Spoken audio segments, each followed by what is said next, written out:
screw her. Hello, everyone. I'm Dana Farino, along with Kimberly Guilfoyle, Julie Machinsky, Eric Bolling, and Greg Gutfeld. It's 5 o'clock in New York City, and this is The Five. Oh,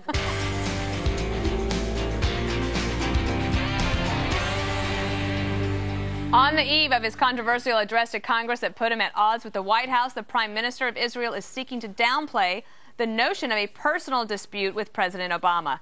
Here's Benjamin Netanyahu at the AIPAC conference earlier today. Never has so much been written about a speech that hasn't been given.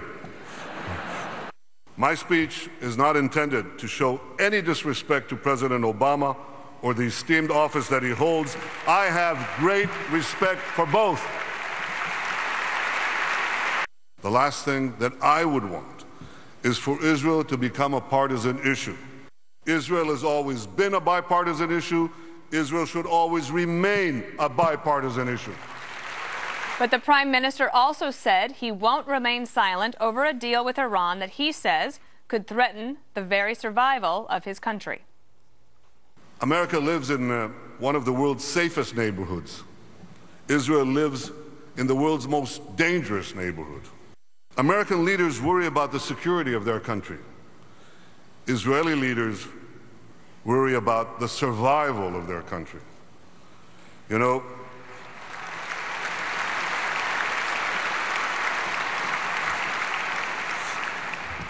I think that encapsulates the difference.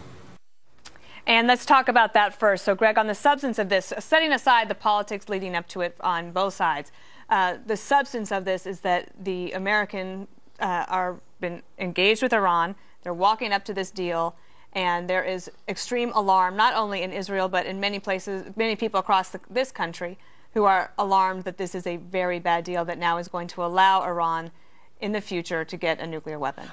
I don't blame Netanyahu for being, this is his mortal enemy. It brings up this issue of what is a normal leader. A normal leader generally seeks like-minded leaders who share your beliefs. They're called allies. Obama, in his belief system, does the reverse. He looks for people that hates him, and he goes, let's go bowling. I want to go hang out. I want to go talk to Iran. And who does the president listen to? He's not listening to his allies. He's listening more to Valerie Jarrett. This is her show. Maybe she's like the high school drama teacher, and Iran is her Pippin. And this is a big deal. This is a big deal. But in the meantime, we've got a legitimately concerned leader. And we have a media who thinks his speech is bad, but the potential for a nuclear Iran is less bad. That seems backward to me. It's like being concerned over crabgrass when you have poisonous mushrooms. I think that's the real point here, which is if you strip away the politics. Yeah, I blathered. That the substance of it is of concern. So much concern, Eric, that the AIPAC conference was the largest ever. They had 16,000 attendees. That included 3,000 college students from 586 campuses. We've been talking about the growing anti-Semitism on campuses, so I think that they are engaged at all levels across the board. They had every state represented as well. Agreed. Interesting. This is kind of like the warm-up for tomorrow. 11 o'clock tomorrow, Netanyahu is going to deliver the speech that matters. Look, I believe him when he says this isn't about disrespecting President Obama or the office of President of the United States. I do honestly believe it. I don't think they get along. I don't think they particularly like each other, but that's not what this is about. This speech is about preservation of Israel. Don't forget, Iran has said unequivocally we want to wipe Israel off the face of the map, off the face of the earth. The reason why Democrats and President Obama by default aren't embracing the Bibi Netanyahu visit is because he's going to outline why the Obama strategy in Iran, with Iran, isn't going to work. And what the downfall of it, when I say isn't going to work, fail means Iran gets a nuke, Iran wants to get rid of Israel, they will be a constant threat, thorn in the side to our biggest ally. That's what, and the Obama administration is fearing that with only a couple of weeks left in these negotiations, a couple of meetings this week, in fact, with Iran by John Kerry, it will somehow derail some sort of deal. Can I just point out one more thing? A deal with Iran means that we have inspectors that will go in and inspect centrifuges, right? We'll have international inspectors see what's going on within Iran.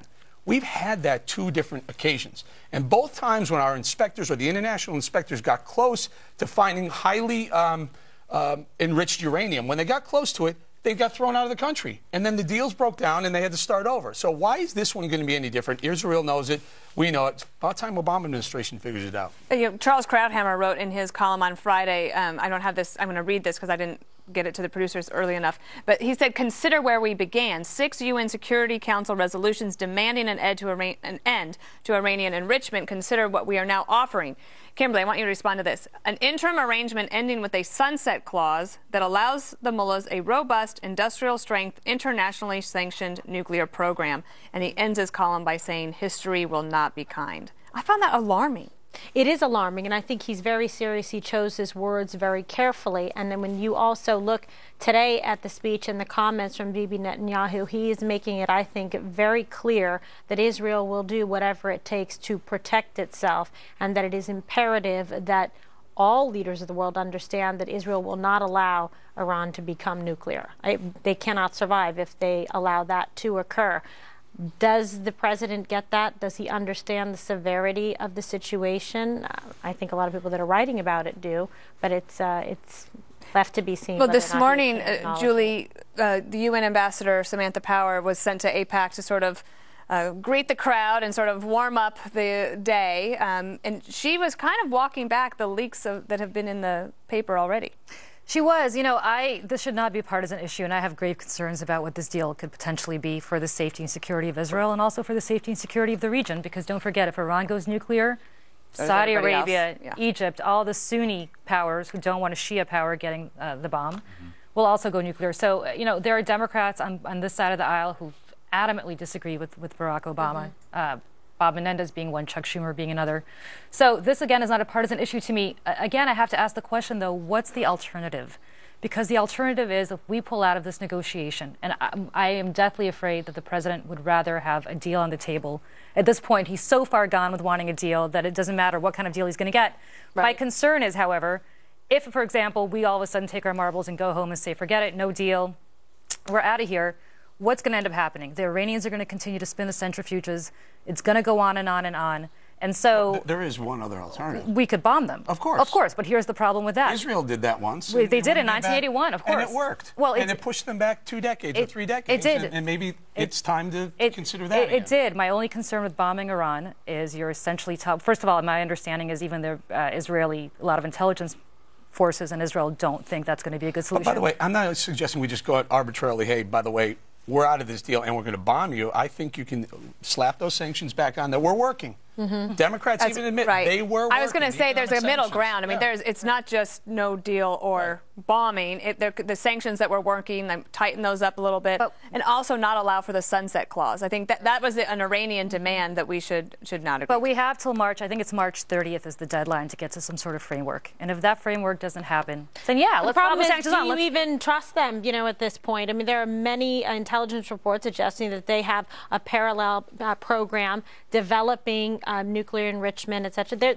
They're showing one, and there's another one in place, like two train tracks. And if this is such a great deal, why is it being done in secret? It's like whenever anything good is happening, President Obama is really happy to share all the knowledge and leak it. But this deal is more covered up than an ISIS bride, and that's why Netanyahu is so worried, because he doesn't know what's going on and he has most to lose. Well, he doesn't trust them because apparently he's leaking the stuff they have been sharing with him. That's the problem. That he's been the leaker in all of this, not necessarily. Can we talk about the politics of it? Because I want to just show you today how the White House handled a question of whether the president even bothered to watch this speech.